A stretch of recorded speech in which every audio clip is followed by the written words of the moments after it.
السلام علیکم ورحمۃ اللہ وبرکاتہ۔ الحمد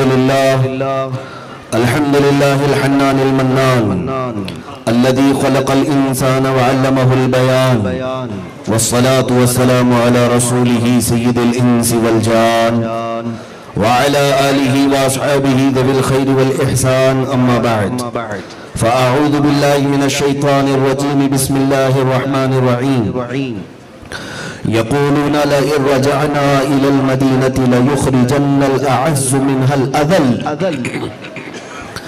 ولله العزة ولرسوله وللمؤمنين ولكن المنافقين لا يعلمون صدق الله مولانا العظيم وبلغنا رسوله النبي الأمين المتين المختار الكريم ونحن على ذلك من الشاهدين والشاكرين والحمد لله رب العالمين۔ بارگاہ رسالت معاب صلی اللہ تعالی علیہ وسلم میں درود پاک کا ہدیہ پیش کرے۔ اللہم صلی علی سیدنا و مولانا محمد معدن الجود والکرم وآلہ واصحابہ الکرام ابنہ الکریم وبارک وسلم صلاة دائمتا سرمدا ابدا۔ میں آپ کی محبتوں کا عنایتوں کا شکر گزار ہوں۔ اللہ عز و جل آپ کو اپنی شان کے مطابق اجر جزیل عطا فرمائے،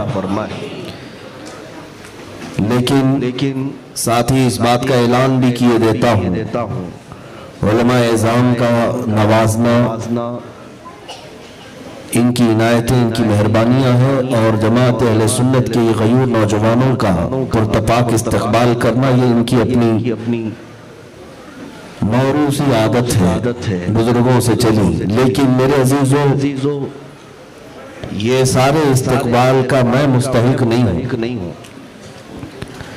میرے نام کے نعرے نہ لگائے جائیں، بات کریں تو صرف رسول اللہ کی،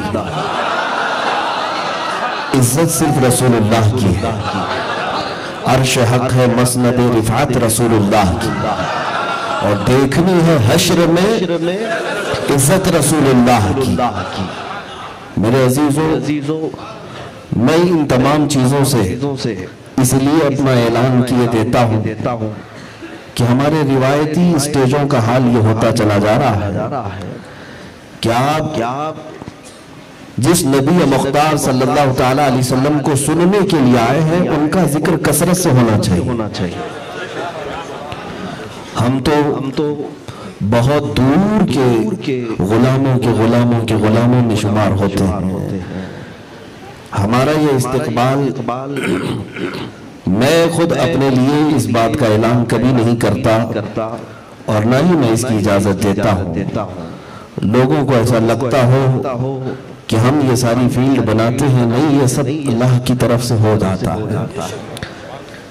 میرے عزیزوں، نوجوانوں سے بھی میں گزارش کروں گا اپنے جذبات کو، اپنے جوش اور خروش کو صرف استقبال میں استعمال کرنے کی بجائے ناموس رسالت کی حفاظت میں استعمال کریں۔ جوش وہاں دکھائیں جس طرح سے جوش کے ساتھ ناظم اجلاس حافظ یونس صاحب نے آپ سے سینے کی آواز نکلوا کر نعرے لگوا ہے۔ ان نعروں کی گونج یہ چھت تک ہوگی۔ نعرہ تو وہ ہے جس سے کفر و شرک کی دیواروں میں زلزلہ ہے۔ بات اس کی ہو، یہاں ہم اپنوں میں ہلکے انداز میں بھی نعرہ لگائیں تو ہمارا مقصد وصول ہو جائے گا، اور اللہ رب العزت تو دلوں کی بھی سنتا ہے۔ لیکن مومن کو نعرہ لگانے کا حکم ہے اس وقت جب کبھی میرے رب ذوالجلال کی کوئی گستاخی کر رہا ہو، جب رسول پاک صلی اللہ تعالیٰ علیہ وسلم کی شان میں کوئی توہین کر رہا ہو، تو پھر ہم اس کی گردن پر کھڑے ہو کر بھی نعرہ لگائیں۔ میں نعروں کے مخالف نہیں ہوں، میں یہ نہیں کہتا کہ یہاں نہیں لگنا چاہیے، لگائیں، ضرور لگائیں، لیکن میرے عزیزوں، یہ جو قوت ہے، یہ جوش ہے، یہ جو خروش ہے تمہارا، یہ استعمال اس وقت ہو جب نبی پاک کی محبت غالب آئے۔ اب میں آیت کریمہ جس کو میں نے پڑھا ہے اس کی تشریح کر کے آپ کو بتا دیتا ہوں حقیقت میں عزت کیا ہے، عزت کس کی ہے۔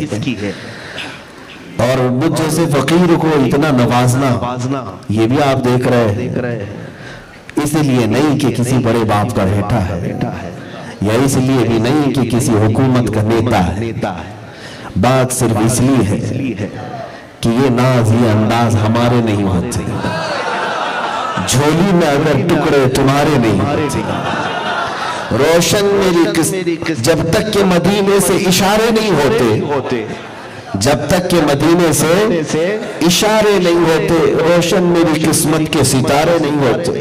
اور شاعر نے بہت اچھے انداز میں سبق بھی دیا ہے کہ بے دام ہی بک جائیے بازار نبی میں، بے دام ہی بک جائیے بازار نبی میں، اس شان کے سودے میں خسارے نہیں ہوتے۔ عزت چاہتے ہو تو حضور کی بات کرو، عزت چاہتے ہو تو رسول کی بات کرو، بلکہ میں کہتا ہوں قیامت تک کی زندگی چاہتے ہو تو نبی کی بات کرو۔ ہم آج اپنے مجمع میں دیکھ رہے ہیں 100 سال کے بعد بھی اعلیٰ حضرت کو پکارا جا رہا ہے۔ کیوں پکارا جا رہا ہے؟ اس لیے نہیں کہ وہ پٹھان تھے، اس لیے پکارا جا رہا ہے کہ عاشق رسول تھے، زندگی بھر نبی کی بات کرتے تھے، اس لیے آج بھی محفلوں کی رونق بنے ہیں۔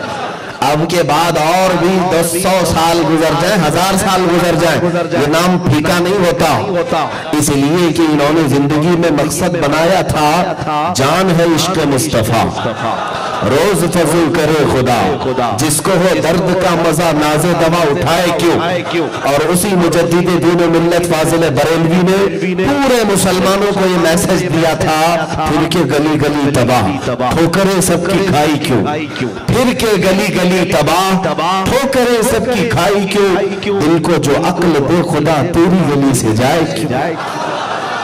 عزت یہی ہے، دور مصطفیٰ پر آ جانا یہی عزت ہے۔ میرے عزیزو، حضرت بلال حبشی رضی اللہ تعالیٰ عنہ، ان کی آدھی زندگی غلامی میں نکل گئی، غلامی میں نکلی، مکہ کے ظالموں کے ہاتھوں مارے گئے، پیٹے گئے، بڑی سخت مصیبتوں کی زندگی گزاری، لیکن اس کے بعد وہاں سے نکل کر کے آئے، حضرت ابو بکر صدیق رضی اللہ تعالیٰ عنہ نے اپنے مال سے آزاد تو کرایا، لیکن واپس پھر حضور پاک کی غلامی ہی میں تو آئے، نبی پاک صلی اللہ تعالیٰ علیہ وسلم کی غلامی میں تو آئے، لیکن فرق کتنا ہے، ایک مکہ کے ظالم کافر کی غلامی میں رہنا، وہاں پر مار کھانا، پٹ جانا اور ظلم و تشدد کا نشانہ بننا، اور پھر جب رسول اللہ کی غلامی میں آئے تو حال یہ ہے کہ اذان دینے کے لیے کعبے کی چھت پر بھی چڑھ۔ یہ ناز یہ انداز ہمارے نہیں ہوتے، جھولی میں اگر ٹکڑے تمہارے نہیں ہوتے۔ اسی لیے میرے عزیزو، اب آیت کریمہ میں جو پڑھا تھا اس پر بات کرتا ہوں۔ آج مجھے بتایا نہیں گیا تھا کہ کوئی پروگرام ہے یہاں پر، ہاں یہ گزرتے ہوئے راستے کا پروگرام ہے، لیکن ہمارا معمول یہ ہے کہ ہم نے زندگی کا اب یہ دستور بنا لیا ہے۔ میرے عزیزو، دعوت دینا، تاریخ لینا، طے کرنا، یہ سب چیزیں بہت جھمیلے وقت کے ہیں، لیکن میں اگر کہیں سے بھی گزروں، اگر بات میرے مصطفیٰ کی ہونے لگے تو ہم اپنا وقت وہاں قربان کر کے جائیں۔ پتہ نہیں زندگی کی شام کب ہو جائے، پتہ نہیں کب ہماری زندگی کی شام آ جائے، اتنا تو ہو جائے کہ ہر دن ہم نبی کے نام اپنی زندگی قربان کرتے جائیں۔ میں سو جاؤں یا مصطفیٰ کہتے کہتے، کھلے آنکھ میری صلی اللہ کہتے کہتے۔ بات یہ تھی، قرآن کہتا ہے یقولون لئن رجعنا الى المدینة ليخرجن الاعز منها الاذل۔ یہ سورہ منافقون کی آیت ہے، 28ویں پارے میں سورہ ہے، منافقین کے نام سے پوری سورہ۔ منافق دو منہ والے کو کہتے ہیں، یعنی کہتا کچھ اور ہے، کرتا کچھ اور ہے، اسے منافق کہتے ہیں۔ دل میں کچھ چھپایا ہوا ہے، منہ پہ کچھ اور بولتا ہے، اسلام کی بات تو کرتا ہے لیکن دل میں حضور کی عداوت رکھتا ہے، اسے منافق کہتے ہیں۔ ان کے نام سے پوری سورہ آئی، بلکہ پہلے پارے میں اللہ تعالیٰ نے ان کی پوری صفات بیان کر دی، اور وہ بھی کنٹینیو 13 آیتوں میں۔ سب سے زیادہ خطرناک یہی ہے، اسلام کو سب سے زیادہ نقصان ہے تو منافقین سے ہے۔ کفار و مشرکین کے متعلق بھی قرآن میں آیتیں آئیں، لیکن اللہ تبارک تعالیٰ نے ہر جگہ ان منافقین کی چال کو مومنین کے درمیان واضح فرمایا اور ان کے مکر کو بیان کیا ہے۔ سنیے، توجہ چاہتا ہوں۔ ایک غزوہ ہے، غزوہ بنی مصطلق، جس میں خود رسول پاک صلی اللہ تعالیٰ علیہ وسلم تشریف لے گئے، صحابہ بھی تھے۔ مدینے کا ایک مشہور منافق ہے عبداللہ بن ابی، نام سے پتہ نہیں چلے گا، کام سے بھی پتہ نہیں چلتا، یہ تو دل کے اندر کی بات ہے، ایمان اور نفاق، یہ تو صرف انبیاء ہی بتا سکتے۔ عبداللہ بن ابی حضور کے پیچھے نماز بھی پڑھتا تھا، کلمہ بھی پڑھتا تھا، لیکن دل کے اندر حضور کی دشمنی پالتا تھا۔ جہاد میں بھی شریک ہوا یہ کہ غزوے سے واپس لوٹنے کے وقت درمیانی راستے میں ایک کنواں پڑتا تھا، اس کنویں پر حضرت عمر ابن خطاب رضی اللہ تعالیٰ عنہ کے غلام پانی لینے کے لیے گئے، تو مدینہ طیبہ کے انصار صحابہ کا بھی ایک غلام پانی لینے کے لیے آیا۔ حضرت عمر مہاجرین میں سے ہیں، مدینہ کے جو صحابہ تھے ان کو انصار کہتے ہیں، جو ہجرت کر کے آئے تھے انہیں مہاجر کہتے ہیں۔ تو ایک مہاجرین کا غلام، ایک انصار کا غلام، دونوں پانی لینے کے لیے آئے اور دونوں میں کچھ تکرار ہو گئی، اور تکرار اتنی بڑھ گئی کہ جھگڑے کی نوبت آئی، اور دونوں کی طرف سے لوگ آتے گئے یہاں تک کہ مہاجرین کی جماعت اور انصار کی جماعت میں ٹکراؤ ہو گیا۔ دو غلاموں کی بات بڑھتی چلی گئی، لیکن نبی پاک صلی اللہ علیہ وسلم یہ جھگڑا لگایا تھا عبداللہ بن ابی نے کہ دونوں جھگڑ پڑے اور مومنین کا اتحاد پارا ہو جائے۔ ہوتا یہی نا عرصی کیرے میں، اگر بنگلور والے آ کر رہنے لگ گئے، تھوڑے دنوں کے بعد عرصی کیرے والوں کو بھڑکایا جانے لگے کہ سب بنگلور والے چٹ کر جائیں گے تمہاری زمین، تو تعصب پالنا شروع کر دیا۔ علاقوں میں آج بھی ملتا ہے اس طرح سے کہ یہ بہاری ہے، یہ بنگالی ہے، یہ یو پی والا ہے، فلاں ہے۔ اسلام میں علاقائی تعصب نہیں ہے، علاقائی تعصب نہیں ہے۔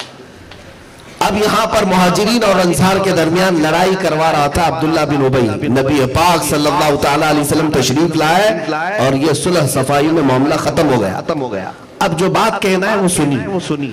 عبداللہ بن ابی مدینے کا رہنے والا تھا، اس نے جب یہ معاملہ دیکھا تو ایک جملہ اس کی زبان سے یہ نکلا کہ یہ ہجرت کر کے آئے ہوئے مکہ سے لوگ، ذلیل لوگ ہمارے مدینے میں آئے، ہم نے ان کو پناہ دی، ہم نے ان کو ٹھکانہ دیا، اب ہم جب مدینے لوٹیں گے ہم عزت والے لوگ ان ذلت والے لوگوں کو باہر نکال پھینکیں گے۔ کس کو کہہ رہا تھا یہ؟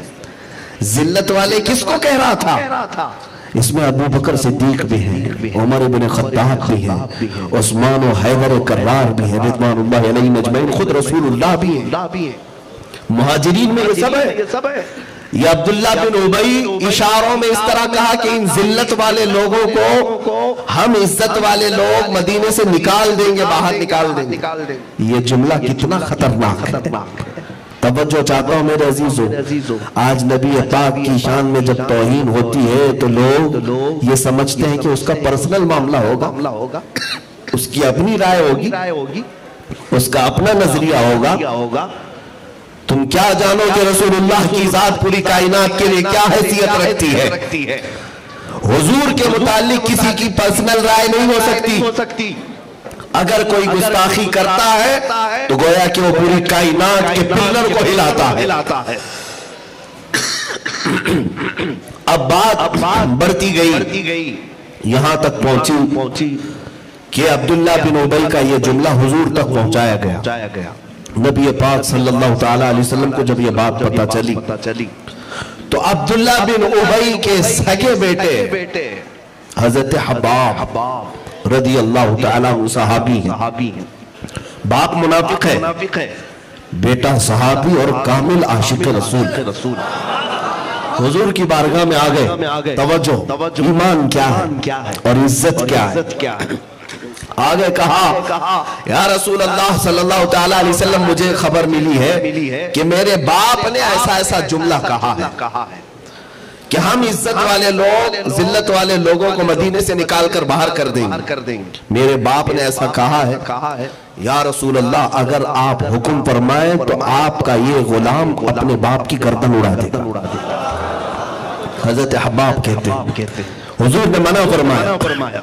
ابھی حکم نہیں آیا تھا, ابھی قتل کا حکم نہیں آیا تھا.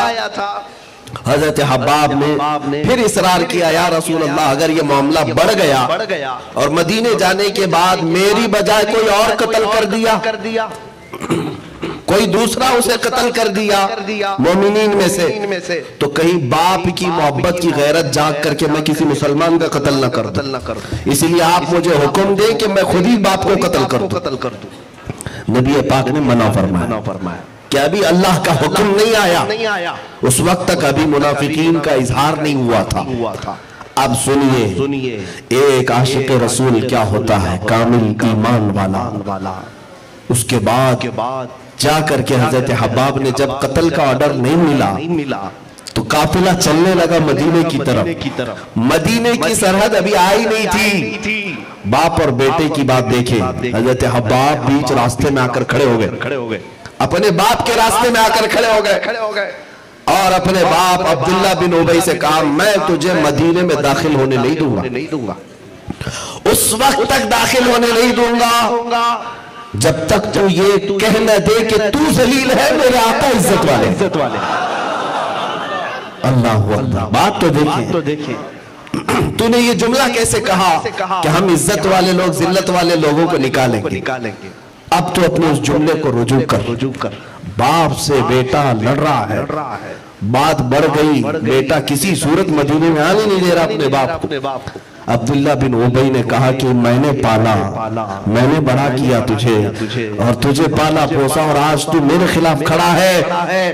حضرت حباب نے ایک تاریخی جملہ فرمایا, ارشاد فرمایا کہ عبداللہ بن ابی سے کہ تو نے پالا ضرور ہوگا اور باپ ضرور ہے, لیکن جس کے لیے میں کھڑا ہوں اللہ کا رسول ہے, جس کے صدقے میں میرے جسم کے بال بھی اڑتے ہیں. حضرت حباب نے کہا میں اس وقت تک تو راستہ نہیں چھوڑوں گا جب تک تو یہ نہیں کہے گا. اس کے بعد مجبوراً عبداللہ بن ابی نے اعلان کر کے کہا اے لوگوں سن لو, ذلیل ہم ہی لوگ ہیں, عزت والے تو رسول ہیں اور ان کے صحابہ ہیں. جب تک سارے مہاجرین صحابہ کو عبداللہ بن ابی نے عزت والا نہیں کہا, حضرت حباب نے اس کا راستہ نہیں چھوڑا. تب پھر یہ آیت نازل ہوئی قرآن پاک میں, وَلِلَّهِ الْعِزَّةُ وَلِرَسُولِهِ وَلِلْمُؤْمِنِينَ وَلَكِنَّ الْمُنَافِقِينَ لَا يَعْلَمُونَ. اللہ فرماتا ہے عزت تو اللہ کی ہے, رسول کی ہے اور مومنین کی ہے, منافقین کو اس بات کی خبر نہیں. منافقین کیا جانتے ہیں؟ چند دنوں قبل میں نے ابھی اتر پردیش کا ایک پروگرام کیا تھا, اس میں نے اس کا ذکر بھی کیا تھا کہ وہاں کے ایک بھگوا بابا نے اعلان کیا تھا کہ مولانا لوگوں سے ڈرنے کی یا ان کو بہت زیادہ اہمیت دینے کی آوشکتا نہیں ہے, یہ جہاں بھی جائیں گے شک کی نگاہ سے دیکھے جائیں. ہاں سنا ہوگا آپ نے, یہ اتنے بڑے بڑے پد پر بیٹھ کر کے ایسے اول فول بکتے ہیں جیسے لگتا ہے جنگل سے ابھی نکل کے آئے. ہاں جن کو جنگل میں ہونا چاہیے وہ تخت پر جب بیٹھیں گے تو الٹیاں ہی کریں گے, ہضم نہیں ہوتا تخت. میرے عزیزو انہیں خبر نہیں ہے کہ عزت اللہ کی ہے, رسول کی ہے اور مومنین کی ہے, اور اللہ تبارک و تعالیٰ اپنے وعدے کو کامل فرماتا ہے. ہم نے کل بھی دیکھی تھی مومنین کی عزت ہے اور آج بھی ہم نے دیکھا ایمان والوں کی عزت ہے, آج بھی ایمان والوں کی عزت ہے. وَلَا تَهِنُوا وَلَا تَحْزَنُوا وَأَنْتُمُ الْأَعْلَوْنَ إِن كُنتُم مُؤْمِنِينَ. قرآن بھی اعلان کرتا ہے تم گھبراؤ مت, پریشان مت ہو, تم سب سے زیادہ بلند رہو گے اگر نبی پاک کی سچی غلامی کو ایمان والے ہو جاؤ. اگر ایمان والے ہیں تو آج بھی عزت تمہاری ہے. عزیزان گرامی وقار, مجھے مختصر سی بات آپ کے سامنے رکھنا ہے, میں طویل گفتگو نہیں کر سکوں گا, لیکن اتنی بات آج طے کر کے اٹھو کہ اگر تم نبی پاک کی عزت کے معاملے میں سیریس نہیں ہو تو پھر بھول جاؤ, تمہاری بھی دنیا میں کوئی عزت نہیں ہوگی.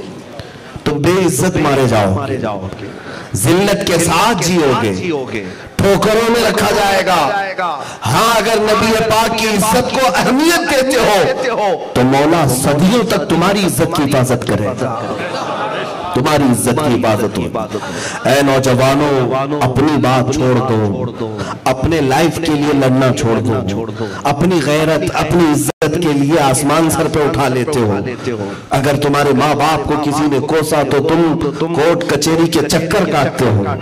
اس سے ہوتا کیا ہے؟ چند جھگڑے، چند فسادات کے بعد یہ سب معاملات ختم ہو جاتے ہیں۔ لیکن تم نے کبھی آج تک یہ کیوں نہیں کیا کہ میرے نبی پاک کی شان میں اگر کوئی توہین کرے، میرا کھانا پھیکا پڑ جائے، میرا بستر مجھے کانٹے لگنے لگ جائے، میرا آرام، میرا چین غارت ہو جائے، اور پھر میں فکر کے ساتھ کھڑا ہو جاؤں اور دندہ شکن جواب دوں ان گستاخوں کو۔ نبی پاک صلی اللہ تعالیٰ علیہ وسلم کے لیے جنہوں نے اس طرح کے جملے کہے ہیں وہ کیوں کہتے ہیں میں بتاتا ہوں آپ کو۔ ان کو ایسا اندازہ لگنے لگتا ہے کہ اب یہ سب مر گئے، اب یہ سب ٹھنڈے پڑ گئے، اب یہ سب بھول گئے اپنے نبی کو۔ اسی لیے ایک شاعر نے بہت اچھے انداز میں کہا تھا، بتلا دو گستاخ نبی کو، یہ ہر زمانے میں ہونا چاہیے، ہر زمانے میں ہونا چاہیے۔ بتلا دو گستاخ نبی کو، غیرت مسلم زندہ ہے، ان کے نام پہ مر مٹنے کا جذبہ کل بھی تھا اور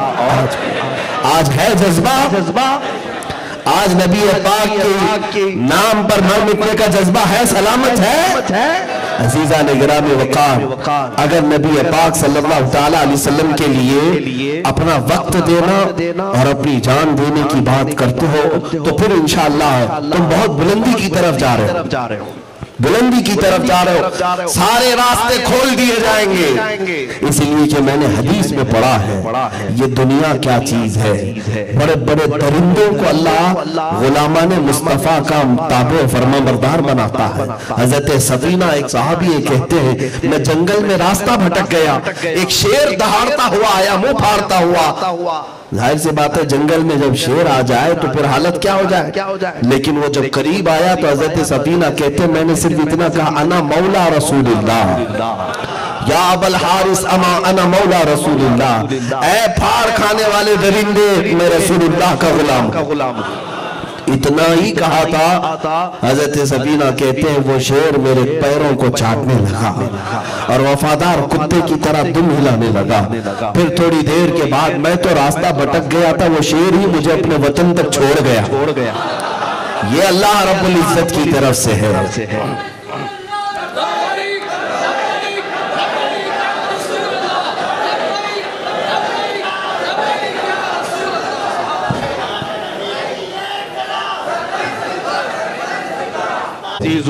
جو بھی نبی پاک صلی اللہ تعالیٰ علیہ وسلم کی غلامی کا پٹا اپنے گلے میں ڈال کر نکل پڑے، پھر طوفانوں نے بھی اپنا رخ موڑ لیا۔ ہاں آپ کو میں بتاؤں سعد ابن ابی وقاص رضی اللہ تعالیٰ عشرہ مبشرہ میں سے ایک صحابی کا نام ہے، یہ عراق فتح کرنے کے لیے گئے تھے۔ جب عراق فتح ہوا تو قریب میں ایران تھا جس کو فارس کہا جاتا تھا اس وقت۔ عراق اور ایران کے بیچ میں دریائے دجلہ ہے، بہت لمبی ایک نہر ہے، دریا ہے، اور اس پر پل بنے ہوئے ادھر سے ادھر جانے کے لیے۔ جب ایرانی لشکروں نے دیکھا کہ مسلمان یہاں تک پہنچ گئے تو انہوں نے سارے برج توڑ دی کہ کہیں ہے ادھر بھی نہ آ جائیں۔ ایران کی اس وقت پوزیشن کیا تھی جانتے ہیں؟ Super power. قیصر اور کسرا کا نام سنا ہوگا۔ کسرا کس کو کہتے ہیں؟ ایران کے بادشاہ کو۔ پوری دنیا میں وہ سب سے طاقتور ہوا کرتا تھا۔ قیصر روم کے بادشاہ کو کہا جاتا ہے۔ یہ دو ہی سپر پاور طاقتیں تھیں اس زمانے کی، روم اور ایران۔ اور یہ صحابہ وہاں پہنچے ہیں سپر پاور کے قریب، اور سرحد لگتی ہے عراق سے اور دریائے دجلہ ہے، اور سارے پل ایرانی لشکر نے توڑ دیے، کسرا کے بادشاہ کی فوجیوں نے توڑ دیے۔ سعد ابن ابی وقاص نے صحابہ کی طرف مڑ کر کے پوچھا کیا ارادہ ہے، ایران کی سرحد میں داخل ہونا ہے یا یہی ختم ہونا ہے؟ سبوں نے ایک ہی جواب دیا، مومن کی کوئی سرحد ہی نہیں ہوتی۔ مومن کی سرحد کیا ہے؟ وہ چل پڑے جہاں تک چلتا ہے۔ حضرت سعد بن ابی وقاص نے کہا سب کا جذبہ اگر جوان ہے تو کیا تم سب میرے ساتھ آگے بڑھنے کو تیار ہو؟ صحابہ نے پوچھا کیسے جائیں گے؟ سارے برج توڑ دیے گئے۔ حضرت سعد بن ابی وقاص نے کہا اسی دریائے دجلہ میں میں اپنا گھوڑا ڈال دوں گا، دریا میں، روڈ پہ کھڑے ہوئے پانی پہ نہیں، ٹھہرے ہوئے پانی پر نہیں۔ میرے عزیزوں دریائے دجلہ آج بھی ہے، عراق میں جا کر دیکھ سکتے ہیں، اس کی گہرائی اتنی زیادہ ہے کہ اندر غوطہ لگانے والے کو 10 منٹ لگ جائے، بہت گہرا ہے اور چوڑائی بھی ہے۔ اور سعد بن ابی وقاص کہتے ہیں میں اس پہ گھوڑا ڈالوں گا، نہ کشتی ہے نہ برج ہے۔ 400 صحابہ صرف تھے۔ سارے صحابہ نے کہا اگر ہمارا سپہ سالار آگے بڑھتا ہے تو ہم کیوں پیچھے کھڑے رہے؟ تاریخ طبری میں یہ لکھا ہوا ہے، موجود ہے۔ سعد بن ابی وقاص نے نہ ادھر دیکھا نہ ادھر دیکھا، ایرانی لشکر سامنے کھڑا ہے سرحد کے پار، وہ دیکھ رہے ہیں کہ یہ لوگ کیا فیصلہ کر رہے ہیں۔ تھوڑی دیر کے بعد ان کی بولتی بند ہو گئی جب دیکھا رسول اللہ کے یہ غلام اپنے گھوڑے اس دریا میں ڈال کر ایسے چلتے آ رہے جیسے خشکی کے سڑک پر چلتے ہیں، کسی راستے پر چلتے ہیں، اس طرح پانی پر چلتے ہوئے آ رہے ہیں۔ سارے صحابہ خرامہ چلتے ہوئے آئے، نہ کسی کے گھوڑے کے ٹاپ کو ڈبویا گیا نہ بھگویا گیا، صحیح سلامت دریا کے کنارے جب پہنچے۔ آج بھی وہ تاریخی جملہ طبری میں موجود ہے۔ ایران کے لوگ فارسی بولا کرتے تھے، فارسی زبان میں وہ پکارنے لگے دیوا آمدن دیوا آمدن، یہ تو انسان نہیں یہ جنات آ رہے ہیں، یہ جنات آ رہے ہیں۔ اور ایسی بھگدڑ مچی کہ انہی غلامان مصطفیٰ کے ہاتھوں کسرا کا ہمیشہ کے لئے خاتمہ ہوا۔ کسرا بادشاہ جو سپر پاور کہلاتا تھا ٹوٹ کر کے بکھر گیا۔ میں یہی کہنا چاہتا ہوں یہ ہمارے اجداد کی تاریخ ہے میرے عزیزوں۔ اے نوجوان جو اپنے ہاتھ میں رات بھر موبائل لے کر کے یہ سمجھتا ہے کہ میں اس لیے پیدا کیا گیا، ذرا تاریخ تو پڑھ، تیرے اجداد کون تھے، تیرے اسلاف کون تھے۔ انہوں نے جو کارنامے کیے ہیں، دشت تو دشت ہے، دریا بھی نہ چھوڑے ہم نے، بحر ظلمات میں دوڑا دیے گھوڑے ہم نے۔ انہی ہمارے بزرگوں کے بارے میں اقبال نے کہا تھا ٹل نہ سکتے تھے جنگ میں اگر اڑ جاتے تھے، پاؤں شیروں کے بھی میدان سے اکھڑ جاتے تھے۔ یا رسول اللہ تجھ سے سرکش ہوا کوئی تو بگڑ جاتے تھے، ارے تو تیغ کیا چیز ہے ہم توپ سے بھی لڑ جاتے تھے۔ یہ وہ لوگ تھے، تیغ تلوار کو کہتے ہیں، یہ تیغ کیا چیز ہے، یہ توپ سے بھی لڑ جاتے تھے۔ ان کے کافی دن محاصرہ چلتا رہا، نہ لڑائی ہوتی نہ صلح و مصالحت۔ حضرت ابو عبیدہ نے کہا اب ایک راستہ بچا ہے، اے مومنوں تم سب کے سب کھڑے ہو جاؤ، میں نعرہ لگاتا ہوں تم جواب دو۔ ہاں یہ قلعہ سے نعرہ انہوں نے اتنی تیز آواز میں لگایا کہ وہ قلعے کی دیواریں مسمار ہونا شروع ہو گئی۔ تھوڑی دیر کے بعد قلعہ دھس گیا۔ یہ مومنین کی جماعت کی بات کر رہا ہوں، یہ رسول عربی صلی اللہ علیہ وسلم کے غلام ہے۔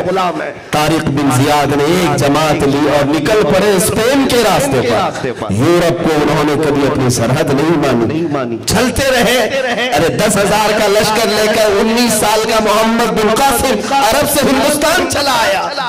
یہ ہمارے اجداد تھے جن کی سرحدیں نہیں تھی۔ تم تو اپنے شہر چھوڑ کر جانے کو تیار نہیں، تم اپنی باؤنڈری کراس کرنے کو تیار نہیں۔ اسلام قربانیاں چاہتا ہے میرے عزیزوں۔ تمہارے کندھوں کو جب یہ ذمہ داری کا احساس ہو جائے کہ مجھے اللہ تعالیٰ نے ایرا غیرہ نتو کھیرا نہیں بنایا، اپنے سب سے حبیب رسول کا غلام بنایا ہے، اور جو غلام مصطفیٰ ہوتا ہے وہ کائنات کی امامت کا اہل ہوتا ہے۔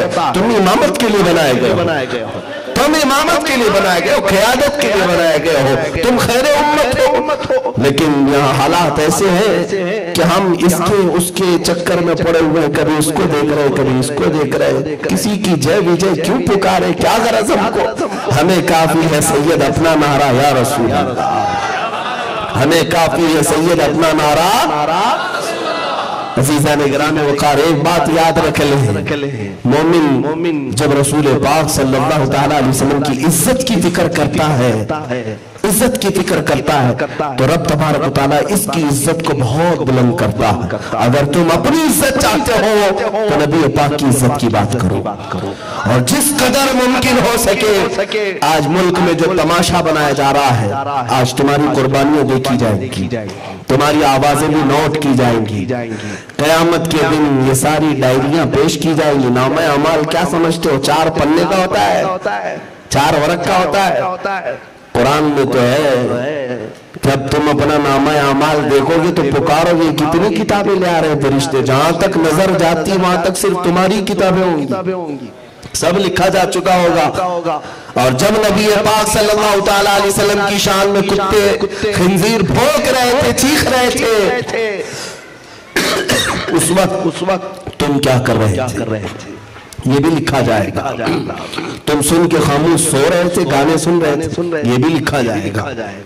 قیامت کے دن نبی پاک صلی اللہ تعالیٰ علیہ وسلم کی بارگاہ میں یہ بھی بیان کیا جائے گا۔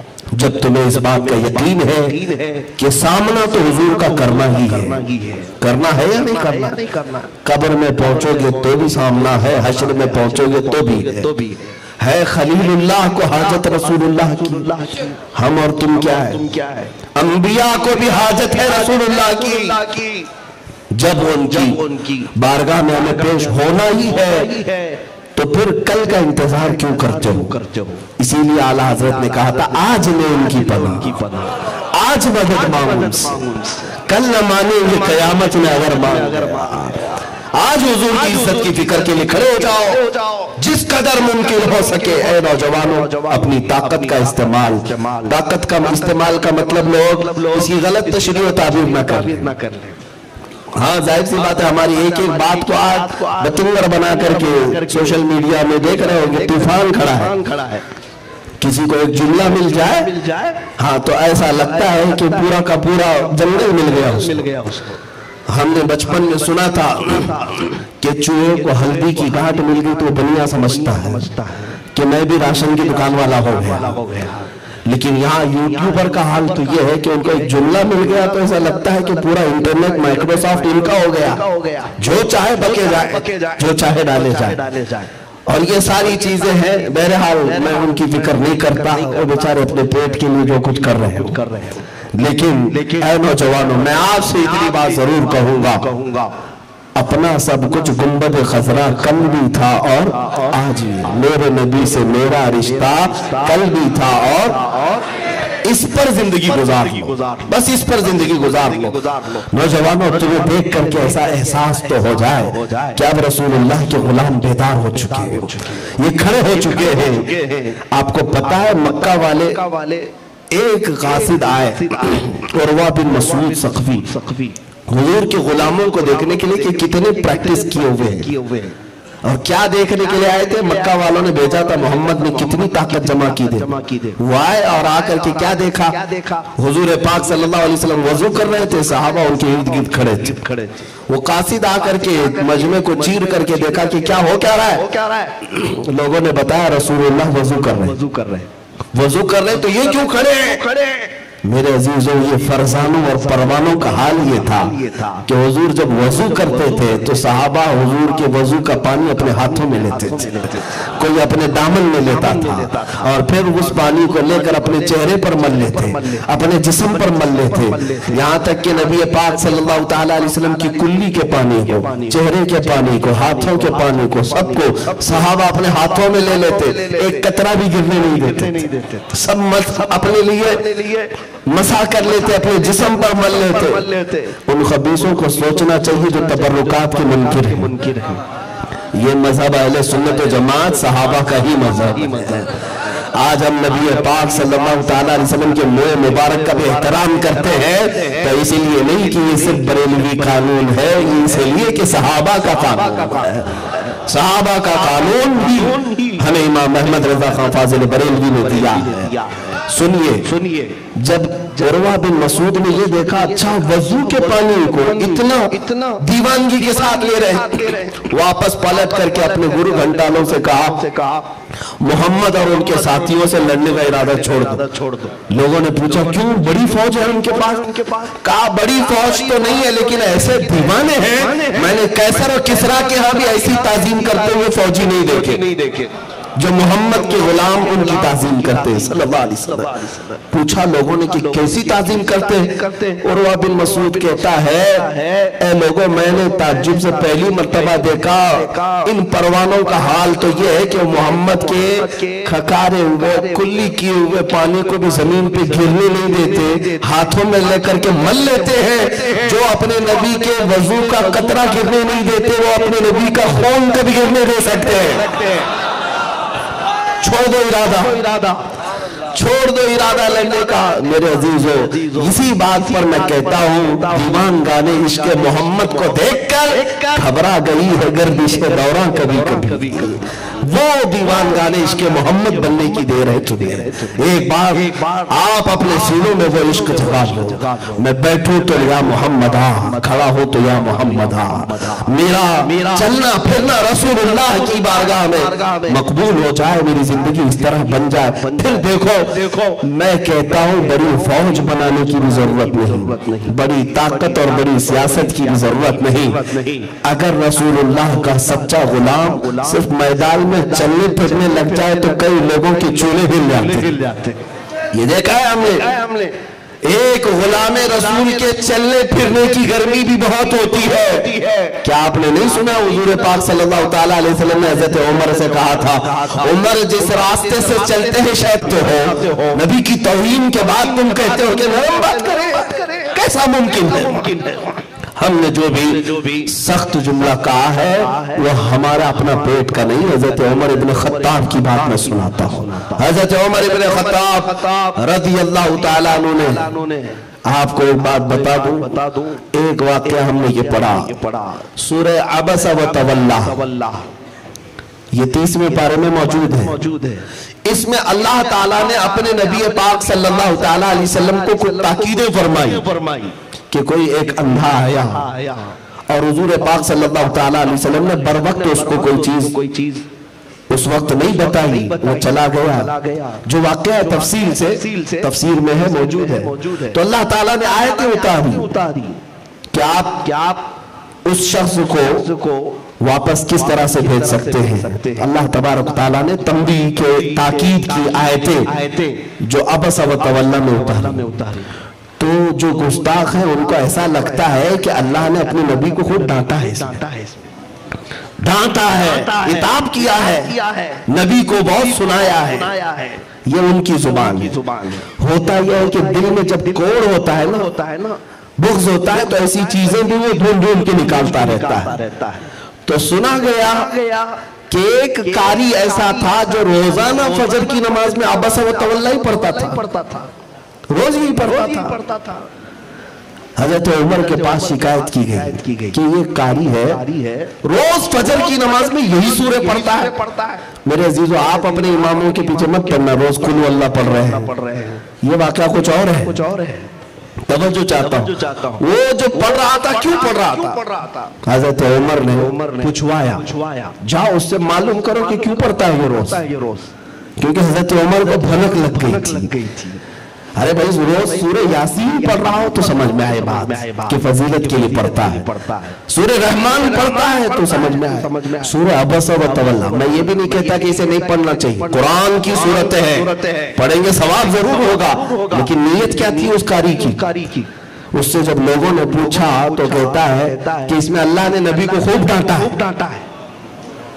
اللہ نے اس میں اپنے نبی کو خوب ڈانٹا ہے، اس لیے پڑھتا ہوں۔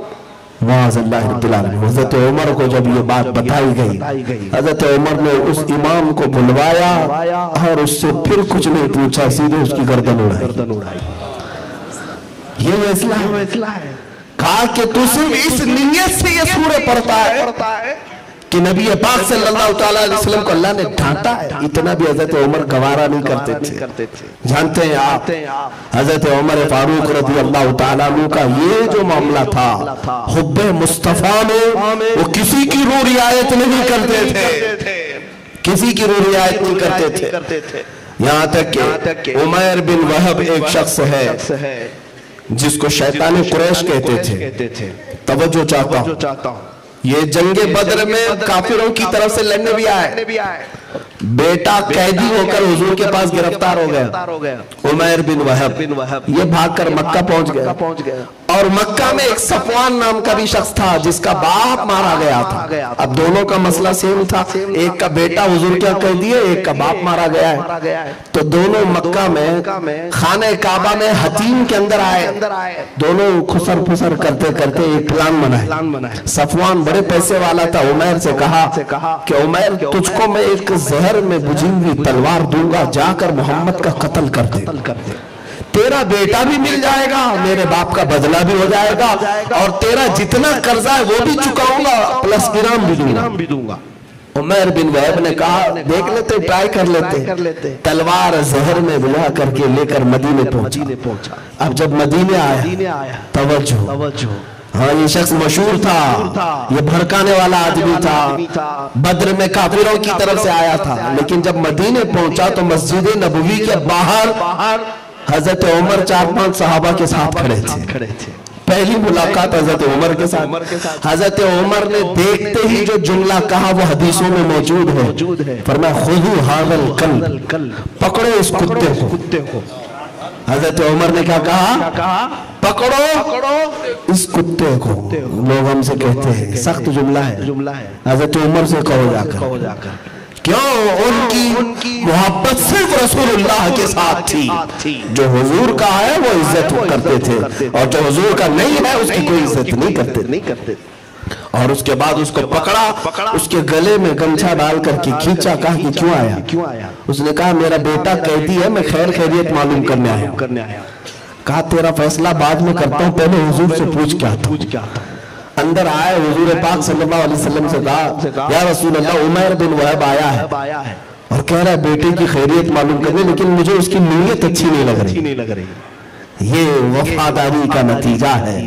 آنے والے کو بھی حضرت عمر پہچانتے, اس کی نیت مجھے اچھی نہیں لگتی. حضور نے فرمایا اندر تو لے آؤ اس کو. حضرت عمر اس کو گلے میں گمچھا ڈال کر کھینچتے لائے. رسول پاک نے فرمایا نکالو, رومال نکالا. کہا پوچھا حضرت حضور پاک صلی اللہ علیہ وسلم نے, عمیر بتاؤ کیوں آئے؟ یہ وہاں بیٹھ کے فیصلہ کر کے آیا تھا کعبہ کے اندر حتیم میں صفوان کے ساتھ, لیکن یہاں کیا کہہ رہا ہے؟ کہا بس میں اپنا بیٹا جو گرفتار ہو کر کے آپ کے پاس آیا ہے قیدی, میں اس کی خیر خیریت معلوم کرنے آیا ہوں. حضور نے فرمایا خیر خیریت معلوم کرنا ہے تو تلوار لے کے کیوں آیا؟ تلوار کیوں لے کے آیا؟ اس نے دکھاوے کے لیے تلوار نیچے زمین پہ پھینک دی. کہا تلوار سے کیا لینا دینا, میں تو سفر میں ساتھ میں رکھتا ہوں. ارے آپ نے تو دیکھا بدر میں تلواریں ہمارے پاس تھی, لیکن پھر بھی فتح آپ کی تھی. تعریف بھی کر رہا ہے. حضور پاک صلی اللہ تعالی علیہ وسلم نے پھر ارشاد فرمایا اتنی سی بات پر آپ ادھر ادھر نہ ہو. بات حضور پاک صلی اللہ تعالیٰ علیہ وسلم, رسول پاک صلی اللہ تعالیٰ علیہ وسلم نے پھر سے کہا, فرمایا اے عمیر سچ بتا کس لیے آیا ہے؟ عمیر نے پھر بہانہ بازی کی. کہا کہ بس یہی بات ہے, میرے بیٹے کی خیر خیریت معلوم کرنے آئے, اور ایک بار میرے بیٹے سے آپ ملاقات کروائیے, پھر چلا جاؤں گا. اب نبی پاک صلی اللہ تعالیٰ علیہ وسلم کو جلال آیا. توجہ, حضور پاک نے فرمایا عمیر وہ بات کیوں نہیں بتاتا جو صفوان کے ساتھ حتیم کعبہ میں کر کے آیا ہے؟ مدینے میں بیٹھے رسول پاک بیان کر رہے ہیں, اور یہ ظالم کہتے پیٹ پیچھے کی خبر نہیں تھی. ہاں یہ کہتے ہیں کہ ان کو دیوار پیچھے کی خبر نہیں تھی, اور رسول اللہ مدینے میں بیٹھ کر کے عمیر سے کہہ رہے وہ بات بتا جو حتیم کعبہ میں صفوان کے ساتھ بیٹھ کر کے پلان کر کے آیا. اب عمیر نے کہا اب ان سے چھپانا کیا جو دل کی بھی جانتے. اس کے بعد اب کہا کچھ بھی نہیں کہ میں کیوں آیا, بلکہ کہا اب تو آپ کی بارگاہ میں مجھے اعلان کرنے میں خوشی ہوتی ہے کہ آپ اللہ کے سچے رسول ہیں.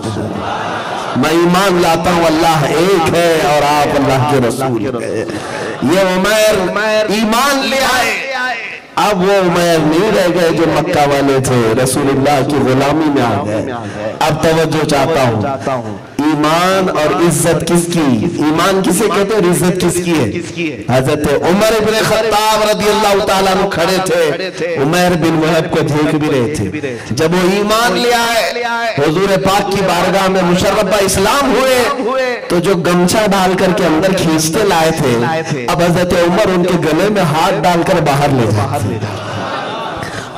جاتے ہیں، اور جو صحابہ کھڑے تھے سب سے کہتے ہیں، اب پھر تاریخی جملہ سنو، کہتے ہیں واللہ انی لأحب من خنزیر، حضرت عمر کہتے ہیں یہ شخص تھوڑی دیر پہلے مجھے خنزیر سے زیادہ ناپسند تھا، خنزیر سے زیادہ ناپسند تھا، لیکن اے لوگوں اب سب کے سامنے یہ عمر اعلان کرتا ہے، تم سب سن لو، اب عمیر بن وہب مجھے میرے بیٹے عبداللہ سے زیادہ عزیز، اس لیے کہ نبی کا غلام ہے۔ یہ ہے میرے عزیزو عزت اس کی جو رسول اللہ کی بات کرے۔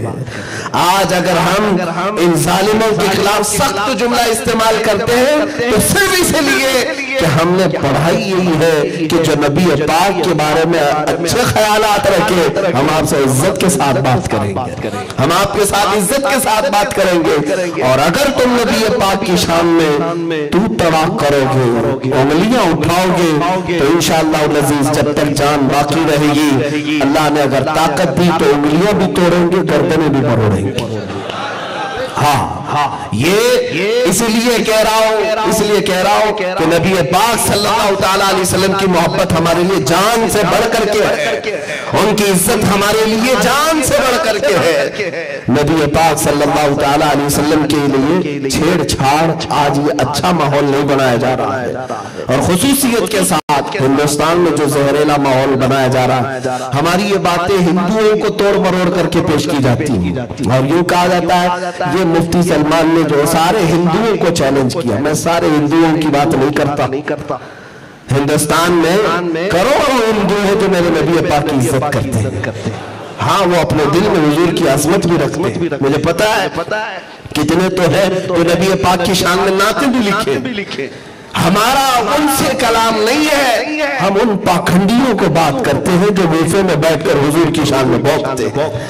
ہاں یہ جس دن نکلیں گے، اور الحمدللہ اللہ تبارک و تعالیٰ جب پکڑ کرتا ہے تو پھر دنیا دیکھتی رہ جاتی ہے۔